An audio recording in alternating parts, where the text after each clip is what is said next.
ये है Rolex oyster जो है 12 लाख रुपए की, ये है रोलेक्स सबमरीनर जो है 14 लाख रुपए की, और ये है रोलेक्स सबमरीनर इन ओएस्टर स्टील, ये है 40 लाख रुपयों की। पर ये वीडियो इन घड़ियों के प्राइजेस के बारे में नहीं है, ये वीडियो है उस बच्चे के बारे में जिसने सपना देखा कि वो एक लग्जरी वॉचेस की कंपनी बनाएगा और उस वॉच की कंपनी को इतना बड़ा कर देगा कि सारी दुनिया में बच्चे बच्चे को इस घड़ी का नाम पता होगा। ये कहानी है हांस विल्सट्रॉफ की, जिसने रोलेक्स कंपनी को इतना बड़ा बनाया। तो कहानी शुरू होती है 22 मार्च 1881 जब एना एंड जॉन विल्सट्रॉफ के घर पे उनका दूसरा बच्चा पैदा होता है जिसका नाम वो हांस रखते हैं। उनकी फैमिली बहुत ही लोअर मिडिल क्लास फैमिली थी। उनकी रोज़मर्रा की ज़रूरतें पूरी करने के लिए उन्हें बहुत ज़्यादा स्ट्रगल करना पड़ता था सारी चीज़ों को लेके। पर अब प्रॉब्लम्स तब शुरू हुई जब हांस 11 साल के थे और उनकी मम्मी का देहांत हो गया। हांस की इतनी छोटी उम्र के अंदर इतना बड़ा इशू हो जाना ये बहुत बड़ी प्रॉब्लम थी उस टाइम पे उनके लिए। और वो लोग 3 भाई बहन थे और सबसे ज़्यादा समझदार हांस थे, तो उनको क्या कहते हैं काफ़ी ज़्यादा ध्यान रखना पड़ता था अपने भाई बहनों, काफ़ी कुछ उनको देखना पड़ता था। पर 11 साल का बच्चा इतना समझदार हो चुका था कि वो सब कुछ संभाल रहा था उस उम्र में, क्योंकि उसकी मम्मी नहीं थे। और मम्मी का ना होना अपने आप में एक बहुत बड़ी चीज़ होती है यार, आप लोगों को जैसे पता ही है। और आजकल के आप 11 साल के बच्चे को या 12 साल के बच्चे को आप देखोगे तो वो काफ़ी इंटेलिजेंट होता है, क्योंकि अभी इंटरनेट का ज़माना है, काफ़ी लोग काफ़ी सारी चीज़ें देख लेते हैं बच्चे। पर उस टाइम पे ऐसा नहीं था यार, उस टाइम पे 11 साल का बच्चा सब कुछ संभाले ये बहुत रेयर चीज़ होती थी। पर अभी ये प्रॉब्लम्स खत्म नहीं हुई थी। पर जैसे ही हांस 12 साल के होते हैं उसके पिताजी की भी डेथ हो जाती है, उसके पापा की भी डेथ हो जाती है। और भाई वो बहुत ज़्यादा ट्रॉमेटिक सिचुएशन हो गई। एक बच्चा 12 साल की उम्र में अनाथ हो गया अपने 3 भाई बहनों के साथ। अब कुछ भी उनकी समझ से सब कुछ बाहर था, कुछ समझ में नहीं आ रहा होगा कि कैसे करना है, क्या फ्यूचर होने वाला है। कोई फंडिंग नहीं थी, कोई बैकअप पे बहुत अमीर लोग नहीं थे वो लोग। और लोअर मिडिल क्लास फैमिली के अंदर एक बच्चों का ऑर्फन हो जाना, अनाथ हो जाना अपने आप में कितनी बड़ी सिचुएशन क्रिएट कर देता है एक बच्चे के लिए। तो उस समय पे कुछ भी समझ में नहीं आ रहा था उन लोगों को। पर ऐसा था कि उनकी फैमिली में जो उनके अंकल्स थे वो लोग काफ़ी बड़े थे और उन्होंने उनका सपोर्ट किया काफ़ी ज़्यादा। तो उनका एक आयरन स्टील का बिजनेस होता था, जिसको मैंने बताया था कि पहले उनके ग्रैंडफादर चलाते थे वो, फिर उनके डैडी चलाते थे, उसके पिताजी चलाते थे वो बिजनेस को। तो उसके अंकल्स ने डिसाइड किया कि वो जितना भी बिजनेस होगा वो सारा का सारा वो लोग बेच देंगे, और जिसकी वजह से जो पैसा जनरेट होगा वो पैसे से वो हांस और उसके 2 भाई बहनों को स्कूल भेज देंगे या बोर्डिंग स्कूल भेज देंगे जिसके अंदर वो पढ़ सके। और हांस अपनी किताब के अंदर भी ये बताते हैं कि जो उनका डिसीजन था, उनके अंकल्स का डिसीजन था उनको बोर्डिंग स्कूल भेजने का, वो उनकी लाइफ का सबसे बेस्ट डिसीजन था, क्योंकि वो उस समय पे उनको अच्छा नहीं लग रहा था। वो बड़े होने के बाद इतने ज़्यादा जिम्मेदार हो गए थे कि उन्हें सब पता रहता था। और उनकी किताब के अंदर उन्होंने एक बहुत प्यारी सी बात बोली कि मुझे याद रहता था कि मैंने कौन सा सामान कहाँ पर रखा है, जस्ट बिकॉज ऑफ दिस, कि मेरे पास मेरी प्रॉपर्टी क्या है और मुझे किस चीज़ का ज़्यादा ध्यान रखना, वो सारी की सारी चीज़ें उन्हें पता लगती थी। उस चीज़ की वजह से उनको ध्यान रहता था कि हाँ ठीक है, बचपन से वो लोग यही कर रहे थे, वो अपनी पोजेशंस जो भी उनकी चीज़ें होती थी वो उसे संभाल के रखते थे। और बड़े होने के बाद भी उनकी लाइफ में इसने बहुत ज़्यादा चेंजेस दिए कि कोई भी सामान या कोई भी चीज़, कोई भी बिजनेस स्टार्ट करते तो उनको माइंड में क्लैरिटी रहती थी कि हाँ ठीक है,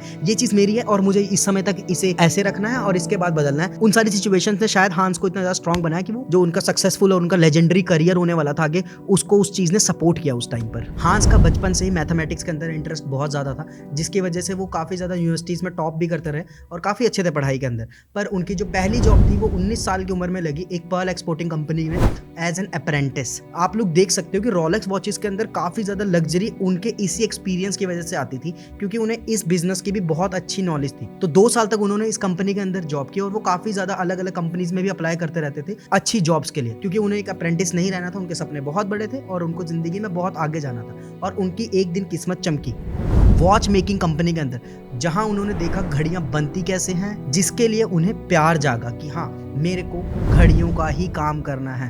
तो वो एज एन क्लर्क वहाँ पर काम कर रहे थे, वो घड़ियों को बहुत नज़दीकी से देख रहे थे कि ये घड़ियाँ कैसे बनती है। और उस कंपनी का नाम था क्यूनो कॉटन, जहाँ पर वो पहली बार जॉब कर रहे थे। तो काफ़ी टाइम तक उन्होंने उस कंपनी के अंदर जॉब की और सन 1900 में वो लंदन मूव हो गए, जिसके अंदर उन्होंने फिर से एक वॉच मेकिंग कंपनी के अंदर ही जॉब की। पर इस बार उनका रोल काफ़ी बड़ा था। इस बार उन्हें सेल्स बढ़ाने के लिए बुलाया गया था एक कंपनी के अंदर, और उनका काम था कि बड़े बड़े क्लाइंट्स लेकर आना और कंपनी की सेल्स को बढ़ाना। तो किसी भी कंपनी के अंदर सबसे बड़ा पार्ट होता है कि हम सेल्स कैसे बढ़ाते हैं, सेल्स को इंक्रीज कैसे करते हैं। और हांस ने इस चीज़ को बहुत अच्छे से निभाया। उन्होंने उस कंपनी की सेल्स बढ़ाई और उसके अंदर काफ़ी बड़े बड़े क्लाइंट्स लेकर आए। और एक दिन हांस अपने ब्रदर इन लॉ के साथ अपने घर के बाहर बैठे हुए थे और उन्होंने एक चीज़ डिस्कस करनी शुरू करी उनके साथ। उन्होंने एक आइडिया डिस्कस किया कि वो एक वॉच कंपनी बनाना चाहते हैं खुद की। और एक छोटी उम्र में अगर एक आदमी ये बात करता है तो ऑटोमेटिकली कुछ जो सामने वाला पर्सन होगा वो इतना सीरियसली नहीं लेगा। पर जो हांस की वाइफ थी वो काफ़ी ज़्यादा अमीर घर से थी, काफ़ी रिच बैकग्राउंड था उनका। और जब उन्होंने अपने ब्रदर इन लॉ को वो आइडिया सुनाया तो स्टार्टिंग के अंदर उन्होंने उसको उतनी सीरियसली लिया नहीं, पर बाद में जो उनका प्लान था और उनकी हांस की नॉलेज को देखते हुए उन्होंने सोचा कि हाँ चलो ठीक है, इस कंपनी के अंदर पैसा लगा के देख लेते हैं। और उन्होंने हांस को फंडिंग दे दी और यहीं से हांस की ज़िंदगी का दूसरा चैप्टर शुरू होता है जो उनकी लाइफ को बदलने वाला था। और 1905 में उन्होंने अपनी पहली रिस्ट वॉच कंपनी बनाई जिसका नाम उन्होंने विल्सड्रॉफ एंड डेविस रखा। वो कंपनी काफ़ी अच्छे से रन कर रही थी, पर 3 साल के बाद हांस को पता नहीं क्या हुआ, उन्होंने उस कंपनी का नाम बदलकर उन्होंने रोलेक्स रख दिया। पर प्रॉब्लम ये थी कि उस टाइम पर रिस्ट वॉचेस को बेचना बहुत ही मुश्किल काम माना जाता था, क्योंकि जो रिस्ट वॉचेस थी वो काफ़ी ज़्यादा फेमिनिन मानी जाती थी। उस टाइम पर जो औरतें थी वो पहनती थी wrist watches as a jewellery. तो कोई भी जो मैस्कुलिन कैरेक्टर्स होते हैं, जो मर्द टाइप के लोग होते हैं, वो रिस्ट वॉच पहनना बिल्कुल पसंद नहीं करते। तो ये सबसे बड़ा बैरियर था। और जो रिस्ट वॉचेस होती थी वो बहुत कम एक्यूरेट टाइम दिखाती थी। तो रोलेक्स के पास ये कुछ एडवांटेजेस भी थे कि हम मार्केट के अंदर ऐसे एंटर कर सकते हैं, और ये डिसएडवांटेजेस भी थे कि लोग रिस्ट वॉचेस को पसंद ही नहीं करते थे। तो उस टाइम पर चलता क्या था, उस टाइम पर पॉकेट वॉचेस चलती थी। और पॉकेट वॉचेस अपने आप में ऑपरेट करने के लिए बहुत बड़ा सिस्टम है, क्योंकि उसे आपको अपनी जेब में रखना पड़ेगा, और जब भी आपको टाइम देखना तो आपको वो पॉकेट वॉच जेब में डाल के निकाल के देखनी पड़ेगी, फिर उसको खोलना पड़ेगा, फिर उसके अंदर आपको टाइम दिखेगा।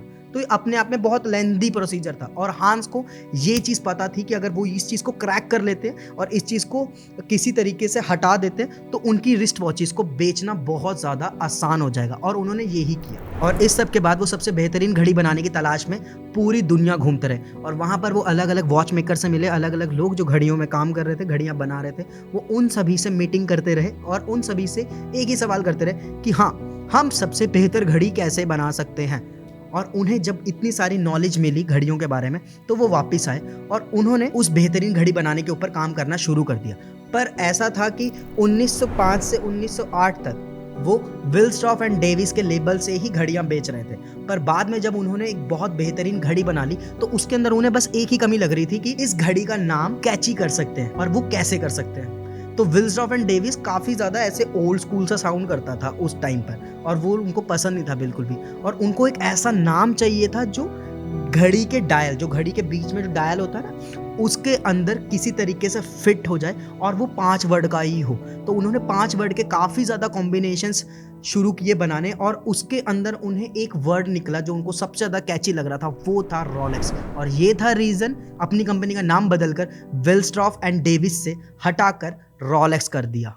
और आगे चलकर रोलेक्स काफ़ी अमीर लोग पहनने लगे। समय के दौरान वो काफ़ी ज़्यादा फेमस होने लगी, लोगों का काफ़ी ज़्यादा अट्रैक्शन रोलेक्स की तरफ आने लगा, और अपने आप ही ये स्टेटस सिंबल बनने लगी। काफ़ी सेल्स बढ़ने लगी कंपनी की, क्योंकि एक बहुत ही बेहतरीन, काफ़ी अच्छी घड़ी थी, बहुत रिलायबल थी इसीलिए। और कुछ टाइम के बाद जो काफ़ी अमीर लोग थे वो रोलेक्स पहनने लगे, काफ़ी अच्छी सेल्स होगी रोलेक्स की, और कंपनी काफ़ी अच्छा ग्रो कर रही थी। पर हांस की लाइफ में सब कुछ इतना अच्छा चलता नहीं। तो 1914 तक कंपनी ने बहुत ज़्यादा सेल्स की, बहुत ज़्यादा प्रॉफिट्स बनाए, और 1914 में वर्ल्ड वॉर,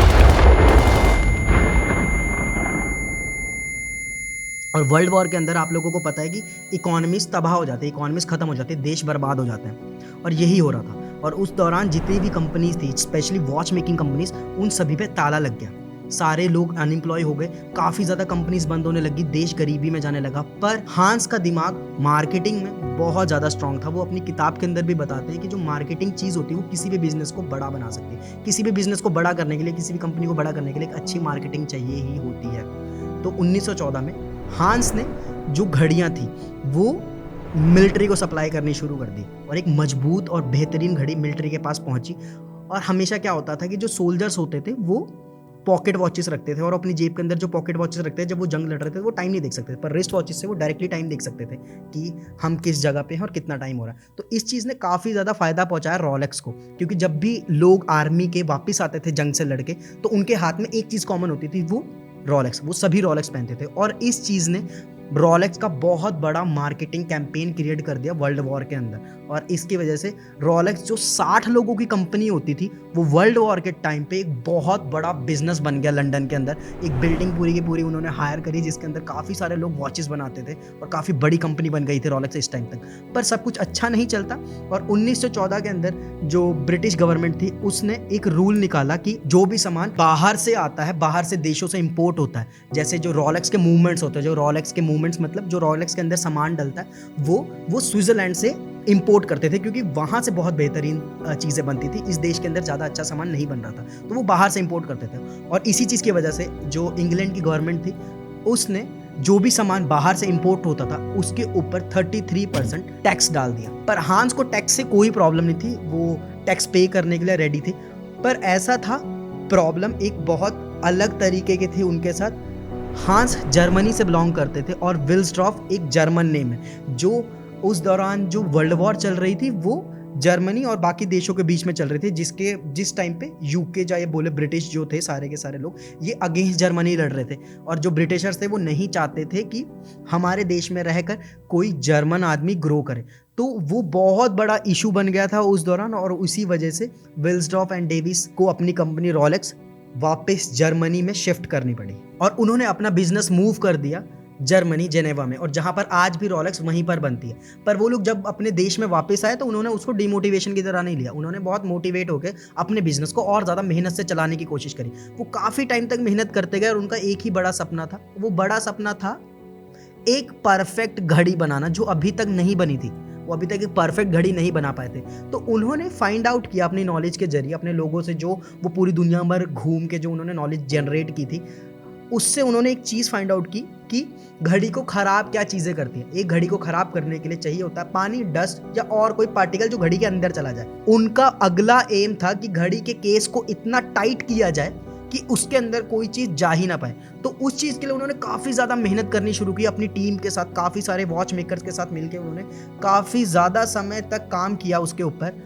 और ये मेहनत 1926 में रंग लाई, जब उन्होंने अपनी पहली घड़ी बनाई जो कि वाटरप्रूफ थी। और इस घड़ी का नाम था रॉलेक्स ऑयस्टर। और इस घड़ी ने पूरी वॉच इंडस्ट्री को बहुत बुरी तरीके से हिला दिया था कि ऐसा कुछ पॉसिबल ही नहीं है कि कोई ऐसी चीज़ जो वाटरप्रूफ हो, वो भी टेक्निकल चीज़। जैसे फॉर एग्जांपल लगाओ कि आज से हम 30 साल पहले नहीं सोच सकते कि कोई वाटरप्रूफ फ़ोन भी हो सकता है, और उस टाइम पे एक वाटरप्रूफ घड़ी होना एक मिथ की तरह था। लोग हंसते थे कि अच्छा ठीक है, तुम वाटरप्रूफ घड़ी बनाओगे, तो लोग तुम्हारे ऊपर हंस के जाएंगे कि ऐसा पॉसिबल ही नहीं हो सकता। और हांस ने ये चीज़ पॉसिबल करती थी। पर हांस ने 1926 में ही उस घड़ी को लॉन्च नहीं किया। उन्होंने काफ़ी टाइम तक वेट किया कि मैं इस घड़ी को बहुत क्रिएटिव तरीके से लॉन्च करूंगा, क्योंकि ये अपने आप में एक बहुत रेवोल्यूशनरी चीज़ थी। 1927 में एक लेडी थी मर्सिडीज ग्लेस नाम की, जो कहती थी कि मैं इंग्लिश चैनल है जो फ्रांस और इंग्लैंड के बीच का डिस्टेंस तैर कर जा सकती हूँ। ये अपने आप में लोगों ने इस चीज़ के ऊपर विश्वास नहीं किया, और उन्होंने बहुत ज़्यादा विश्वास दिलाने की कोशिश की कि हाँ मैं कर सकती हूँ, पर लोगों ने नहीं माना। तो उसने डिसाइड किया कि वो सबके सामने करके दिखाएगी इस चीज़ को। और हांस के लिए अपनी घड़ी को लॉन्च करने का सबसे बेस्ट मोमेंट उनको यही लगा। तो उन्होंने क्या किया, उन्होंने मर्सिडीज ग्लेस से बात की कि हाँ आप 20 मील तैरने वाले हो इंग्लैंड से फ्रांस तक, आप ऐसा करो आप मेरी घड़ी पहन कर तैरो। तो मर्सिडीज ग्लेस ने वो शुरू किया, वो तैरना शुरू किया। काफ़ी ज़्यादा मीडिया कवरेज थी इस चीज़ की, काफ़ी बड़ा इवेंट होने वाला था ये कि इतनी दूर तक कोई तैर ही नहीं सकता, और ऐसा पॉसिबल हुआ भी नहीं। मर्सिडीज ग्लेस सिर्फ उस एरिया के 3/4 को ही कवर कर पाई। काफ़ी बड़ा डिस्टेंस था 3/4 भी। तो लोगों ने काफ़ी ज़्यादा प्रेस किया, उनको डीमोटिवेट नहीं किया, उनके बारे में बातें नहीं बनाई। पर सबसे बेहतरीन चीज़ रॉलेक्स के लिए इसके अंदर क्या हुई कि जब मर्सिडीज ग्लेस बाहर निकली पानी से, तो उन्होंने रॉलेक्स पहनी हुई थी। मर्सिडीज ग्लेस अपने मिशन के अंदर फेल हो चुकी थी, उनका जो मूवमेंट था वो ख़राब हो चुका था। लोग उनके ऊपर विश्वास करने वाले विश्वास नहीं कर रहे थे, क्योंकि वो पूरा चैनल तैर नहीं पाई। पर सबसे बेहतरीन चीज़ क्या थी कि रॉलेक्स उन्होंने गले में पहनी हुई थी, और जब वो बाहर निकली तो रॉलेक्स एकदम सही सलामत वहाँ पर चल रही थी। तो ये काफ़ी बड़ा इवेंट बन गया कि ओके, एक ऐसी घड़ी जो इतनी देर तक पानी में रहने के बाद भी ख़राब नहीं हुई। तो हांस ने इस अपॉर्चुनिटी को बहुत अच्छे से यूज़ किया। हांस ने इस खबर को लंदन डेली मेल, एक न्यूज़पेपर होता था उस टाइम, उसके फ्रंट पेज पे छपवा दिया कि हाँ देखो हमारी घड़ी पानी में भी ख़राब नहीं हो। और मर्सिडीज ग्लेस जिन्होंने इतना बड़ा रिकॉर्ड बनाने की कोशिश की, उन्होंने वो घड़ी पहनी हुई थी और वो ख़राब नहीं हुई। और हांस इसके बाद भी रुके नहीं, उन्होंने काफ़ी अलग अलग तरीके निकाले मार्केटिंग के, जो रॉलेक्स को और बड़ा बना सकती थी। जैसे उन्होंने कैंपेन किया था उस टाइम पर, जिसके अंदर उन्होंने एक फ़ोटो क्लिक की, रॉलेक्स एक फिश बाउल में पड़ी है। तो अपने आप में ही उस टाइम पे देखने पे ऐसा लगता था कि ओह ये क्या चीज़ है, एक घड़ी को पानी में कैसे डाला जा सकता है। तो सभी लोगों तक ये खबर फैलती गई, और जो काफ़ी ज़्यादा इन्फ्लुएंशियल लोग थे उस देश में उस टाइम पर, जैसे एक लंदन की काफ़ी फेमस मॉडल होती थी एवलिन ले, उन्होंने उनको अप्रोच किया कि आप मेरी घड़ी पहनकर कहीं पर भी जाती हो तो जाया करो। तो वो यही करते थे, वो घड़ी पहनकर जाती थी, उनकी काफ़ी सारी फ़ोटोज़ क्लिक होती थी और वो रोलेक्स पहनकर होती थी। तो ऐसे ही पूरा एक एनवायरनमेंट बनने लगा कि रोलेक्स एक बहुत बड़ी कंपनी है। और एक काफ़ी बड़ा इन्फ्लुएंशियल इंसान था उस टाइम पर उनके देश में, मैल्कम कैम्पबेल। और उनका काम क्या था, वो रिकॉर्ड बनाने वाले थे, एक वर्ल्ड रिकॉर्ड बनाने वाले थे अपनी गाड़ी को 300 किलोमीटर पर आवर की स्पीड पर चलाने के लिए। तो हांस को ये बहुत बड़ी अपॉर्चुनिटी लगी और उन्होंने मैल्कम कैम्पबेल से बात की कि आप ऐसा करना, आप जब ये रिकॉर्ड बना रहे होगे तो आप मेरी घड़ी पहन लेना।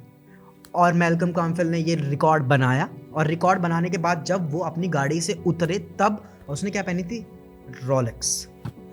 और इन्हीं मार्केटिंग टैक्टिक्स की वजह से आज रोलेक्स $8 बिलियन की कंपनी है। एक गरीब बच्चा जिसके माँ बाप 12 साल की उम्र में मर गए, उसने अपनी आधी ज़िंदगी बोर्डिंग स्कूल में निकाली, आधी ज़िंदगी इधर उधर धक्के खाते निकाली और किसी तरीके से वो ये अचीव कर लेता है कि उसकी कंपनी आज $8 बिलियन की नेटवर्थ रखती है। बहुत बड़ी चीज़ है।